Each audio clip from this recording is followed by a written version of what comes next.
semte giriş yapıyoruz. İşte o meşhur Monster Building binası. Köpek kafesi tarzı evler var. Tehlikenin olması için illa fakirlik olacak diye bir şey yok. Bir odanın içerisinde 4 kişi, 6 kişi veya 8 kişi yaşayabiliyor. Kıyafetlerini dışarıya asmışlar. Kesinlikle başkasının malına göz dikmiyorlar.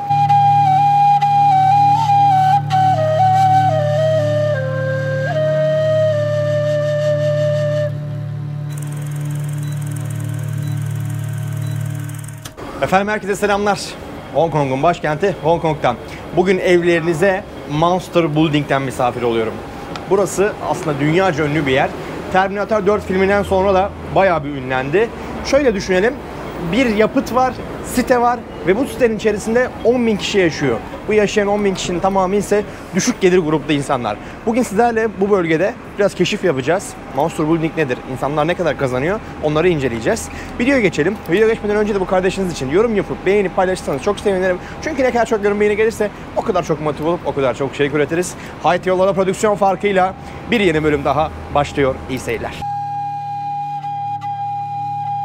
Şu an Monster Building'in olduğu yere geldik. Benim otelime yaklaşık burası yarım saatlik mesafede. Gördüğünüz gibi şurada mesela lüks yeni bir bina var. Yanında Monster Building'e benzer eski bir yerleşim yeri var. Ve şu anda Monster Building'in önündeyiz. İçeri doğru geçelim. İçeriden apartman avlusu var. Tam merkezi. Oradan konuşmak istiyorum arkadaşlar. Evet, giriş burası olsa gerek. Aynen öyle. Evet. Sitenin girişi. İnsanlar şu an evine giriyor. Bakalım belki beni bulabilirsek gidip ben de bir röportaj yapmak istiyorum biriyle. Evlerin içini görmek istiyorum. Çünkü çok merak ediyorum gerçekten. Şu an olay yerine giriş yapıyoruz. Vay vay vay. Evet. Şöyle kamerayı yukarı kaldırayım biraz. Daha net anlaşılacaktır. İşte o meşhur Monster Building binası.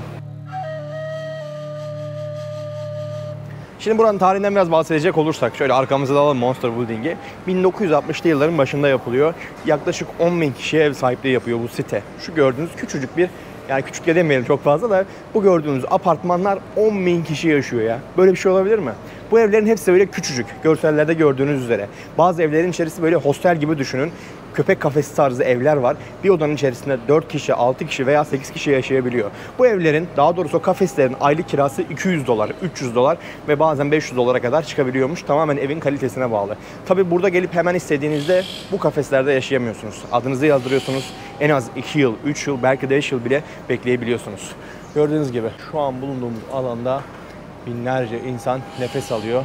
Aynı evin içerisinde yaşıyor. Bakar mısınız? Kıyafetlerini dışarıya asmışlar. Kurutmaya çalışıyorlar. Her evde klima var bu arada. Çünkü klimasız burada yaşam gerçekten çok zor. Aşağıda güzel bir çamaşırhane görüyoruz. Çamaşır yıkama alanı. İnsanlar gidip burada kıyafetini yıkıyor. 30 dakikalık yıkama, 30 derecede daha doğrusu. 9.8 dolarmış. O da 1 dolar 25 sent falan yapıyor. Burada köy esnafı, mahalle esnafı oturuyor.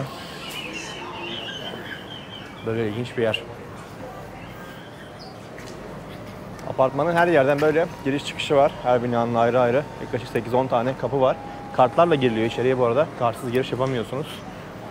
Burada lokal ve etnik prodüksiyon, evet, international ürünler varmış. Müslüman ürünleri falan satılıyor. Hello.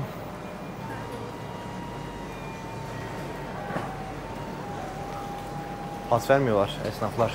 Saç sakal tıraşı 20 dolar. 190 Hong Kong doları.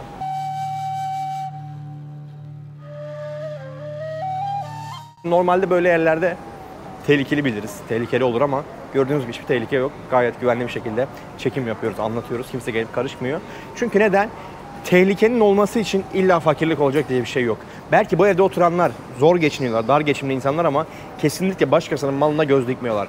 Bakın mesela Afrika'da bu çok yaygındır. Ne bileyim Kamboçya'da çok yaygındır. Filipinler'de gaz hırsızlık olayı çok yaygındır ama Hong Kong'da da nüfusun %20'si fakir, dar gelirli insanlar ama kesinlikle tehlike yok. Sitenin altında insanların günlük ihtiyaçlarını karşılayabilmeleri için gerekli olan her şey bulunuyor.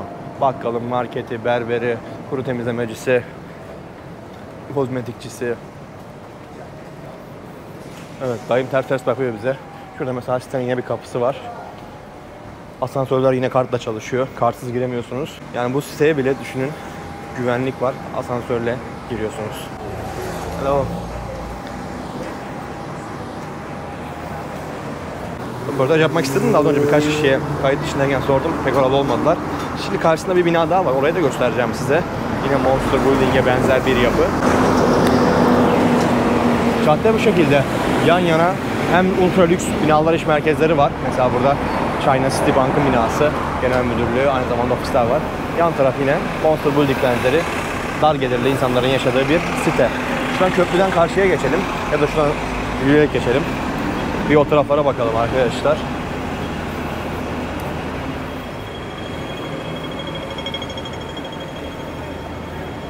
Yamazaki Cedet'in yeri burası. Ekmekçi. Tam tahıllı ve güzel ekmekler yapıyor. Yamazaki kahvesi var meşhur. O da 12 Hong Kong doları. 1,5 Amerikan yapar. 1 Amerikan doları 7,8 Hong Kong doları yapıyor. Paraları bayağı değerli. Ekonomisi çok iyi. Ülkede resmi asgari ücret tam tamına 1630 Hong Kong doları. Amerikan dolarına vuracak olursak 2100 dolar yapıyor. 2100 dolar güzel rakam. Tabii geçim şartlarını araştırmak lazım detaylı. O parayla nasıl geçinilebilir burada? Çünkü otel fiyatlarına baktığımızda otel fiyatları yüksek. Genel olarak geçineceklerini düşünüyorum. Ülkede ithalat, ihracat oranı çok yüksek seviyede. İhracatta dünyada 10. sırada, ithalatta ise 9. sırada baş alıyor Hong Kong. İlk sıralarda yerini koruyor, ilk 10'da. Evet, şimdi diğer Monster binasının, yani canavar binaların olduğu sokağa giriyoruz. Burada yine aynı şekilde aynı evler bulunuyor. Kiraları 200 dolar, 300 dolar ve semte giriş yapıyoruz. Arkadaşlar hepsinin mimarisi de aynı. Bu evlerin içi böyle 4 metrekare, 5 metrekare. Yani bir odanın içerisinde mutfak, tuvalet, yatak, yani adım atacak yer yok. Eve giriyorsun, direkt yatağa düşmen lazım. Banyoya giriyorsun. Banyoda, tuvalette ise mutfağın var, yemeğini falan yapıyorsun. Çok değişik bir ortam. Burası pazar yeri. Pazarda çok güzel meyveler, sebzeler satılıyor. Trabzon hurmaları. Kilo fiyatı galiba 12 Hong Kong doları. 1,5 Amerikan yapıyor. Mangolar çok güzel. Şu ne ya? Salatalık mı ne abi? Kabağa da benziyor. Burada çeşit çeşit mantarlar var. Sebze meyveler bu arada çok kaliteli ha. Yani tertemiz ürünler var pazarda. Bakın şeftaliler. Mesela 3 tane, 4 tane şeftali 30 Hong Kong doları. 3,5 Amerikan yapar. Mango mesela 5 tanesi 25 Hong Kong doları. 3 Amerikan yapıyor. Hong Kong'lu ablalarım çalışıyor burada. Çinli diyemeyiz çünkü Çinli değiller, Hong Konglular. Zaten öyle bir durumla karşı karşıya kalırsanız tepki alırsınız. Haberiniz olsun, dikkat edin. Burada mesela kasap var. Açık havada böyle etlerini satıyor ablam. Mahsuslarını da koymuş. Yao Ming Antun Kong. Burada bitiyor. Binaya girişler var. Şurada 995 numaralı binanın önündeyiz şu an. Aynı şekilde kartlı sistemle giriliyor evlere. Yani binanın altında yine pazar yeri kurulmuş. İnsanlar buradan yiyecek şekillerini alıp yukarıya çıkıp hazırlayıp tüketiyorlar. Sebzeler, meyveler hepsi taze taze. Öyle yani çöplük gibi bir hava kesinlikle yok. Güzel. Burada da dondurulmuş ürünler var difrizin içerisinde. Ahtapotlar, balıklar, karidesler. Kasaba bakın. Et çeşitleri falan var burada. Kilosu 28. Hello. Hello. How are you? How are you? I'm good. Kardeşim kameraya biraz sıkıntı yarattı. Uzaklaşalım. 28 Hong Kong dolarıymış domuzun kilosu. 3,5 Amerikan yapar. Burada mesela pişmiş ördekler, tavuklar falan var. Domuz etleri var. Bunlar hep ördek eti. Meşhurdur buraların ördek yemeği. Şöyle mesela bakın burada bir but parçası var. 30 Hong Kong dolarıymış. Şurada jülyen kesilmiş deriler var. Ablam satıyor. Bakın mesela şu mahallede gördüğünüz insanların %90'ı bu evlerde yaşıyor. Herkesin üstü başı ne kadar temiz, pırıl pırıl. Öyle şey gelmesin aklınıza. Yani Gecekondu mahallesinde yaşıyorlar, ucuz fiyat taşı evlerde oturuyorlar. Gaspçı insanlar, kötü insanlar falan değil kesinlikle. Giyimlerinden gayet normal insan olduğu anlaşılıyor. Yani güvenli bir yerdeyiz. Huzur içerisinde geziyoruz, anlatıyoruz. İnsanlar da iyi insanlar. Nasıl söyleyeyim, yanlış kelime kullanmak istemiyorum. Kesinlikle öyle yani alt sınıf insanlar değil. Normal vatandaş burada yaşayanlar da. Tercih meselesi. Adam 3.000 dolar kazanıyordur, gelip 200 dolar kira veriyordur. Belki aşağı caddede otursa 1000 dolar verecek ama vermek istemeyen de olabiliyor içlerinde. Muzlar, avokadolar, limonlar.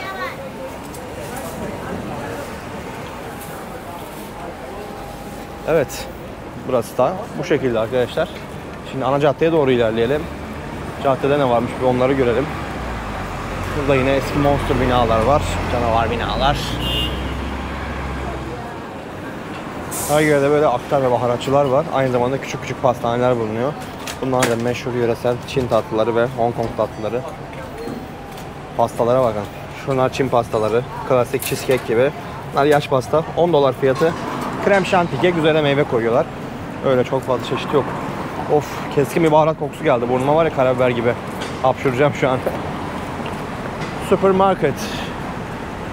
Takvayı bola bola. Bu otobüslerle geldim ben de buraya. Yaklaşık 40-45 dakika sürdü. Benim olduğum bölgeden burası. Burası çünkü Hong Kong'un biraz şeyinde kalıyor, böyle kuzey tarafında, şehrin dışında kalıyor. Evet. Şehrin içinde güzel marketler var. Çok şaşırdım ha. Gerçekten ilginç yani böyle bir yer. Hem şehrin içindesin, hem her şey düzenli, sokaklar temiz, güvenli, hırsızlık yok, gasp yok. Herkes çok iyi. Gerçekten işte hayat bazen böyle şaşırtabiliyor.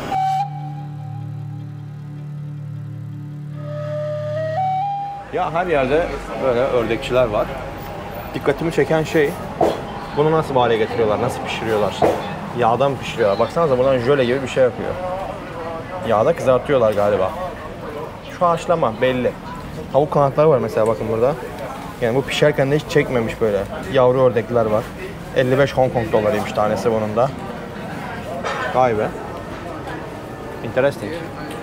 Burada kasap Halil Usta.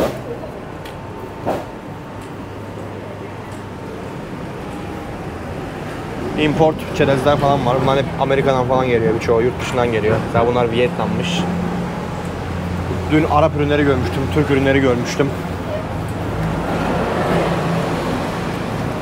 Evet, bu bölgede genelde genç nüfus çok az. Hep yaşlı insanlar var. 70-80 yaş üzeri. Şehir merkezlerinde daha fazla genç nüfus bulunuyor. Demek ki burası şöyle. Uzakta, düşük olduğu için kiralar falan düşük bütçeli, yaşlı halkın yaşadığı bölge diyebiliriz.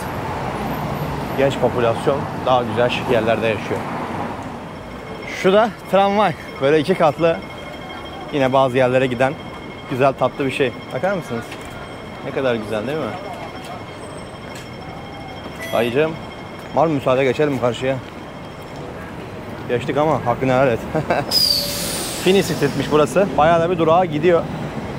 Çok güzel değil mi? Harbi adamlar yapmış ha. Gerçekten büyülenmeme geldi değil yani. Her yerde kurallar. Yani Singapur'un %80 hali diyebiliriz. %20 daha gelişirse Singapur gibi olacak burası. Bakın bir tane daha geldi. Bakın ilk defa böyle 3-4 katlı bina görüyorum. Şurada bakın mesela bir tane. Çünkü burada arazi çok değerli. Genelde yıkıp böyle 30 kat 40 kat binalar çıkıyor insanlar. Ama aralarında inatçı olanlar da varmış. Vermiyormuş evlerini. Dedelerinden, babalarından hatıra kaldığı için. Bu onlardan bir tanesi mesela, örnek. İlk defa 4 katlı bir bina gördüm. Belki daha küçüğü de vardır şehrin dışında. Genelde çünkü hep merkezi yerlerde geziyoruz. Dayım yorulmuş bayağı, eve gidiyor. Şu binaların dışına bakar mısınız? Rutubetten falan mahvolmuş ya. İyi nem var. Bayağı nemli. Öğlen de sıcak, çok kavurucu, acayip yakıyor. İnsanlar hatta uzun kollu falan giyiyorlar. Şapka, şemsiyeyle geziyorlar. O da yine dikkatimi çeken en önemli detaylardan bir tanesi oldu. Şimdi 102 numaraya binip tekrardan döneceğiz.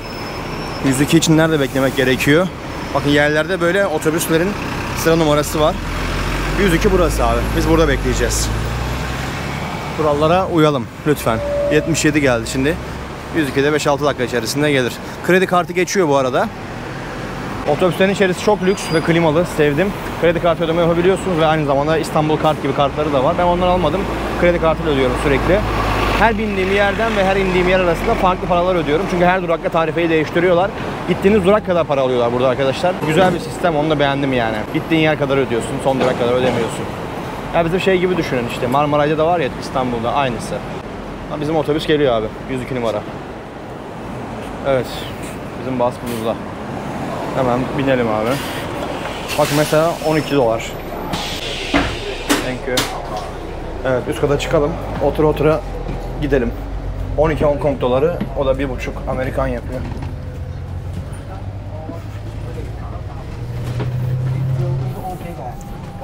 Şöyle manzaralı.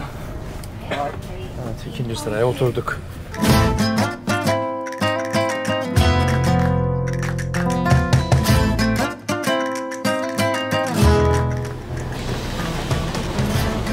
Tekrar dönüş yaptık bizim semte. Arkadaşlar. Şimdi nereden gidiyorduk?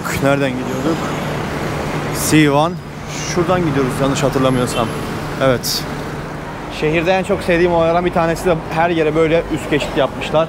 Belki de yani kilometrelerce uzunluğunda. O yüzden güvenli bir şekilde seyahat edebiliyorsunuz. Bu da yine Hong Kong'da en güzel yapan şeylerden bir tanesi. Şimdi şu ileride ufak bir kahve molası vereceğiz. Zaten hava kararmak üzere. Bir 10-15 dakikaya hava kararmış olur. Daha sonra biraz gece yürüyüşü yapacağız Hong Kong'da arkadaşlar. Böyle gökdelenler, manzaralar. Onları aktaracağım sizlere. Şu anda mesai bitiyor. Saat 5-5.30'a geliyor nereden baksanız. İnsanlar evine gidiyor. Eve gitme telaşı, trafik saati. Türkiye'de olduğu gibi, dünyanın her yerinde olduğu gibi. Burada da mesai bitince trafik bayağı bir kilitleniyor. Singapur'da böyleydi yanlış hatırlamıyorsam. Yani sürekli Singapur'da örnek veriyorum ama en çok benzeyen yerlerden bir tanesi Singapur, Hong Kong'a.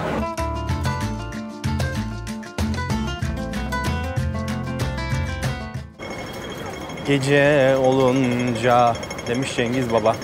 Gece oldu. Hava karardı. Hava da böyle serinledi aynı zamanda. Akşam 7-8'den sonra bayağı bir serinlik düşüyor. Yani rahat oluyor gezmesi. Zaten insanlar da 7-8'den sonra dışarıya çıkıyor burada. Gündüz de kalabalık muhakkak ama akşam daha keyifli. Işık patlaması var. Işık patlamasını çözdüğümüze göre şimdi sokaklarda kaybolabiliriz. Evet, tekrardan Hong Kong merkeze döndük arkadaşlar otobüsle. Şimdi burası Hong Kong'un asıl merkez mahallesi, Jordan diye geçiyor. İleride de Harbour City diye bir alışveriş merkezi var. Bölgenin en büyük alışveriş merkezlerinden bir tanesi. Oraya gidelim, o bölgeyi turlayalım biraz. Zengin mahallelerine bakalım. Bakın burada da hediyelik eşyacılar falan var. Taş maş gibi bir şeyler satıyorlar. Oo, içeri çok ağır kokuyor. Bali masaj salonu kokuyor içerisi. Mentollü naneli hem de.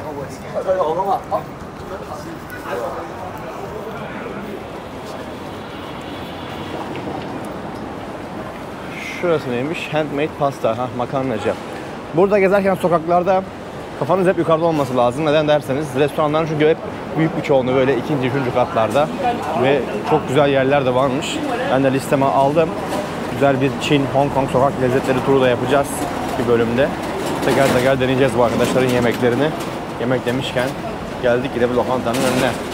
Bak mesela şu bir tane çırpılmış yumurta. Yanına bir dilim ekmek, makarna, kahve. 50 Hong Kong doları. O da yaklaşık 6 Amerikan yapıyor. Burada noodle'lar var. Pad Thai'ye benzer bir yemek var. Onun haricinde tavuk kızartmalar, bif kızartmalar, balık kızartmalar. Değişik yemekler. Mesela bütün tavuk koymuşlar bir tane. Sarımsaklı ekmek, çorba. 100 Hong Kong doları. Bu da ortalama 13 Amerikan yapar. Uygun. 2 kişi 13 Amerikan'a karnını doyurabilirsin burada. Yani buralara çift olarak geldiniz mi emin olun daha ucuza gezersiniz. Tek oldum biraz maliyetler daha yükselebiliyor. Çünkü neden? İşte yemeğe oturuyorsun. 15 dolar 2 kişi yemek yiyorsun. Tek oturdun mu da 10-12 dolar ödüyorsun. Çok bir şey fark etmiyor açıkçası. Her yerde Çince yazıyor. Evet, ülkenin resmi dili Çince, aynı zamanda İngilizce. 150 yıl İngiliz sömürgesinde kalıyor burası. 97 yılında ise tekrardan ana kara Çin'e bağlanıyor. Burada da güzel bir etçi restoran var. Hello. Wagyu'lar falan var mesela. 290'mış tanesi Wagyu'nun. 35 dolar falan yapıyor. This is the real Wagyu, right? Real Wagyu. Gerçek Wagyu'ymuş. Thank you. Bir ülke ve 2 yönetim var şu an burada. Resmiyetle Çin'e bağlılar ama Hong Kong'un bir yönetim sistemi var. Hong Kong'un bir parası var. Devleti var. Bakanlıkları var. Polisi var.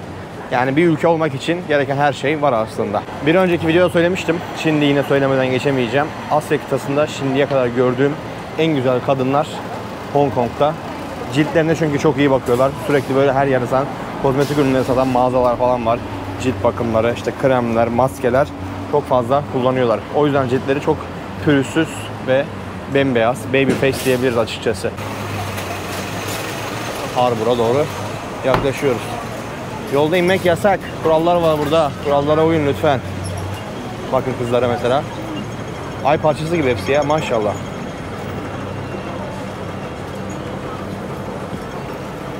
Dört yoldayız şu an. Ana yol. Çok güzel bir yol ayrımı burası. Hong Kong'un yine en meşhur lokantası Red Tea. Kırmızı çay. Öğlen burada kilometrelerce kuyruk oluyor. Tabii şimdi akşam servisi çok fazla bir hareket yok. Ama içerisi full. Yemekler de yine böyle Çin mutfağına ait yemekler. İnsanlar oturuyor. Haremlik selamlık gibi masalar yapmışlar. Kimse kimseyi rahatsız etmiyor. Yiyorsun, içiyorsun, kalkıp gidiyorsun abi hesabını ödeyip efendi gibi. Bakın masalara. Çok ilginç bir ülke ya. Yani bu uzak doğu kültürünü gerçekten çok merak ediyordum. Daha önce Güney Kore'ye gittik biliyorsunuz. Burası şimdi uzak doğuda ikinci noktamız. Daha sonra sırasıyla da Japonya, Tayvan, Çin gibi yerler gelecek. Hepsine gideceğiz arkadaşlar elimizden geldiğince. Sizlere aktaracağız. iPhone 15 Pro. iPhone yok hiçbir mağazada. Stoklar tükenmiş, 1-1,5 ay sonra gelecekmiş. Ona göre aklınıza bulunsun. Canton Road Caddesi'ne geldik. Şimdi arkada Harbor Caddesi var. Daha doğrusu Harbor Alışveriş Merkezi. Ve bölgedeki en büyük cami. Kowloon Mosque. Kowloon Camisi. Bayağı da bir kalabalık. Müslüman nüfus da var burada. Tabii Hong Konglulardan Müslüman olduğunu pek sanmıyorum. Genelde Arap ırkından ve Hintlilerden çok fazla var. Dün birkaç tanesiyle tanışmıştım. Bir sonraki günde size gelip bu camiyi göstereceğim arkadaşlar. Sıradaki videoda izleriz büyük ihtimal burayı da. Şimdi devam edelim ana caddeye doğru. Şu sokaktan Harbor City'nin oraya giriliyor. Orada dünya markaları falan var Harbor'un. Burada elektronikçiler, telefoncular, çakmakçılar. Yani Şampiyonlar Ligi gibi baba. Kuyumcular, borsacılar herkes burada, semtte. Watsons. Abi 10 mağazadan 7'si bizde kebapçı dürümcü ya. Burada güzellik salonu. Güzellik malzemeleri satıyorlar, makyaj malzemeleri satıyorlar. Çünkü insanlar kendini çok seviyor burada. Özellikle kadınlar ciltlerine çok iyi bakıyorlar. Kazandıkları paranın herhalde büyük ihtimal %70'ini kendilerine yatırıyorlardır. Yani diğer ülkelerde de bu şekilde olsa dünyada vallahi herkes pırıl pırıl olur. Bütün kadınlar bembeyaz olur. Çünkü ciltleri aşırı beyaz. Hiçbirinin yüzünde bir tane sivilce bile yok.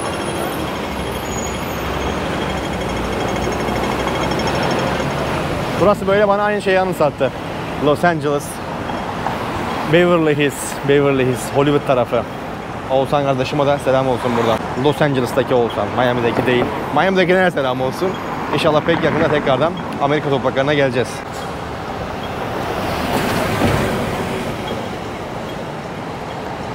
Bak, şu an arabalar geçiyor. Herkes pür dikkat bana bakıyor. Bu kamerayla ne yapıyor acaba diye. 41 numaralı otobüs Shimshaishui East tarafına gidiyormuş. Çince'yi de çözdük ha.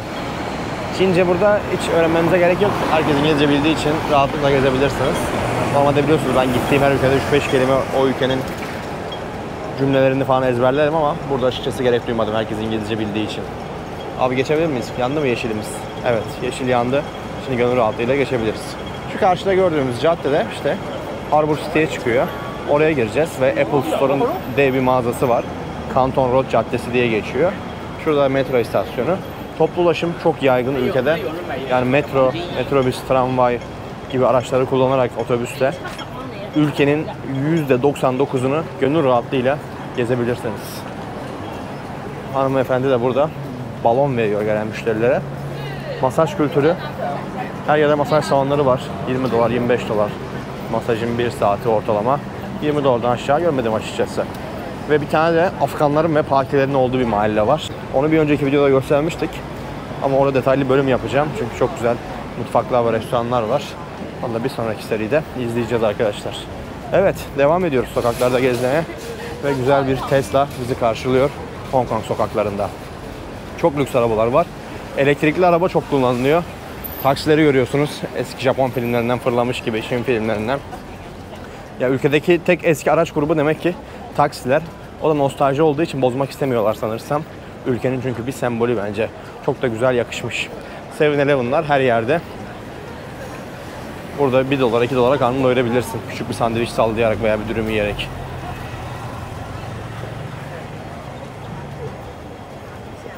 Hong Kong ayrıca vizesiz. Türk vatandaşlarından vize istemiyor.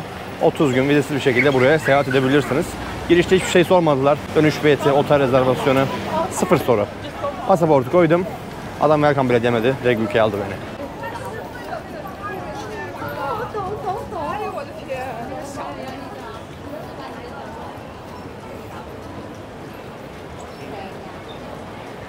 dakikalardır anlattığım yer işte burası. Harbor City alışveriş merkezi. İnanılmaz bir büyüklüğü var. İlk geldiğim akşam içeride kayboldum. Şu gördüğünüz alışveriş merkezi. Dünya markaları sağlı sollu bu caddeyi mesken tutmuş arkadaşlar. Şöyle ileriye doğru yürüyelim. Mesela hemen sağ tarafta Prada karşılıyor bizi. Devasa bir mağazası var. İşte Gucci var orada, Calvin Klein var, Dolce Gabbana var. Bütün markalar burada yerini almış semtte. Biz de Haiti yolları olarak Hong Kong sokaklarında online'ız.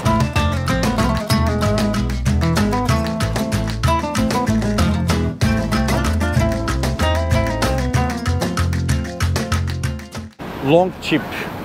Bu neymiş ya? İlk defa gördüm abi markayı. Amerikan markası mı acaba? Abi biz işte gariban adamız. Bize de facto, filo, bir de US Polo. Bunlar yeter, lüks. Daha fazlası dengemizi bozar. Bakın otobüs duraklarında en sevdiğim olay bu. Bütün duraklar iç içe değil. Böyle güzel metrelerle duraklar var. Ve her durakta farklı otobüs geliyor. Mesela 3 tanesi buraya geliyor. Diğer 3 tanesi 500 metre ilerideki durağa geliyor veya 100 metre ilerideki durağa geliyor. O yüzden caddelerde yığılma olmuyor. En güzel olaylardan bir tanesi. Takdir ederim Hong Kongluları. Ablam dükkanı kapatıyor, eve gidecek. Burada yine bir mücevherci, kuyumcu var. Ve yarın geleneksel Çin bayramı. 2 gün boyunca her yer kapalı ve tatil olacakmış. Bakalım nasıl olacak. Evet, Gucci, De Beers. Bu markalarda kıyafetler bayağı yüksek fiyatlı. Bir parça gömlek alıyorsun, 400-500 dolar. Yani bilmiyorum ne kadar mantıklı o paraları vermek ama verilebilir diye düşünüyorum ya. Burada Rimowa diye bir bagajcı var. Sırt çantası, el bagajı falan satıyor bu kardeşim. Çanta. Güzel bir yine kozmetik mağazası karşılıyor bizi. T Gallery DFS diye. Burası yine güzellik merkezi, kozmetik, parfüm, cilt bakımı. Dedim ya, her yerde güzellik adına yapılmış mağazalar. Sağda bir Louis Vuitton var. 271 numara. Al ben de bir şeyde tur atalım be. Kardeşim şu taksinin güzelliğine bak ha. Doğan görünümlü Şahin gibi vallahi. Dayım içeride bekliyor. Klimayı da açmış, içerisi bu sahne. Bu arada bir şey dikkatimi çekti. Alışveriş merkezleri, restoranlar, kafeler her yerde klimalar 14-15 derece gibi. İnanılmaz soğuk. İçeri girince titriyorsunuz. Yanınıza mutlaka gelirken ince bir yağmurluk ve uzun kollu bir şey alın diye düşünüyorum. Çünkü çok soğuk oluyor, oturamıyorsunuz. Louis Vuitton. Bakın sıra var ha Louis Vuitton'da. Sanki de facto'nun kapısında bekliyorlar. Burada Chanel var, Dior var. Oo, Bulgari benim markam. Ben Bulgari'den giyinirim. Beni bilenler bilir. Yani Bulgari'den asla başka hiçbir markaya bakmam kesinlikle. Tüm dünya markalarının reklamını yaptığımıza göre devam edebiliriz gezmeye arkadaşlar. Hepsinin ismini saydık vallahi. Kapıda güvenlik bekliyor. Çünkü kıyafetler şey burada. Pırlanta gibi, elmas gibi her biri yani. Bir parça kıyafet alıyorsun 2000-3000 dolar. Aynı zamanda mücevher falan da varmış bakın buradaki Bulgari'de. Şimdi aşağı geldik. Marina'nın oraya. Oo, Ferrari'ler, Porsche'lar, Lamborghini'ler. Geçiyor hepsi. Üstü açık şehir turu otobüsü bunlar da. Çok keyifli oluyor ya. Özellikle akşam saatlerinde. Gündüz çok tavsiye etmem. Beyniniz yanabilir ama akşam kesinlikle bunda bir tur atmak lazım. Gökdelenlerin arasında, ışıkların arasında. Evet, 1881 Heritage. Burada da otel var, restoran var. Aynı zamanda bir alışveriş merkeziymiş. Şeymut burada. Marina'ya yaklaştık. Şu karşıdan şimdi Marina'ya geçeceğiz. Saat Kulesi'nin orası var. Burada da Marco Polo Hong Kong Otel. Hong Kong'un en meşhur otellerinden bir tanesi. Kamerayı yukarı kaldır bitmiyor vallahi ya. Kaç katlı yapmışlar her yeri maşallah. Meşhur Saat Kulesi burada. Meydandayız. Marco Polo Otel. Ve işte manzara. Nasıl ama? İnanılmaz bir görüntü değil mi? Hong Kong'un o dünyaca ünlü meşhur gökdelenler görüntüsü. Çünkü burası gökdelenler şehri. Bu gökdelenler olmasa insanlar buralara sığamaz. Böyle 2-3 katlı apartman yapmakla olacak iş değil arkadaşlar. Herkes de gelip burada anı ölümsüzleştiriyor. Fotoğraf çektiriyor. Aynı zamanda helikopter turları var bakın. Helikopter kalktı. Fiyatlar makul. 200 dolar falan helikopter turları. Yapılabilir aslında. Diğer ülkelerde de 150 dolar bandındaydı. 10 dakika 15 dakika böyle gökdelenlerin arasında helikopter turu yapıyorsunuz. Çok iyi değil mi ya? Büyüleyici. Sırf şunu görmek için geldim buraya, şu manzarayı. Yoksa başka bir esprisi yok yani. Ya da ortamı karartayım biraz.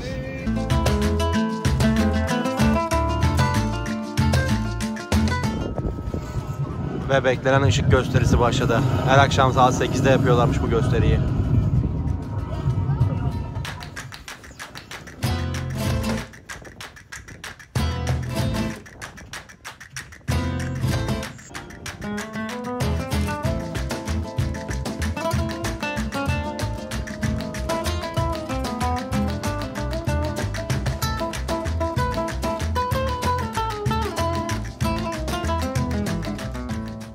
Evet, güzel bir bölüm oldu diye düşünüyorum. Buraya kadar izleyip değer verip vakit ayırdığınız için hepinize çok teşekkür ederim. Lütfen yorumlarınızı esirgemeyin. Çünkü sizlerin yorumları sayesinde motive oluyoruz ve daha çok içerik üretiyoruz. Kendinize iyi bakın. Buraya kadar izlediğiniz için hepinize saygılarımı sunuyorum. Hong Kong'dan herkese selamlar, sevgiler.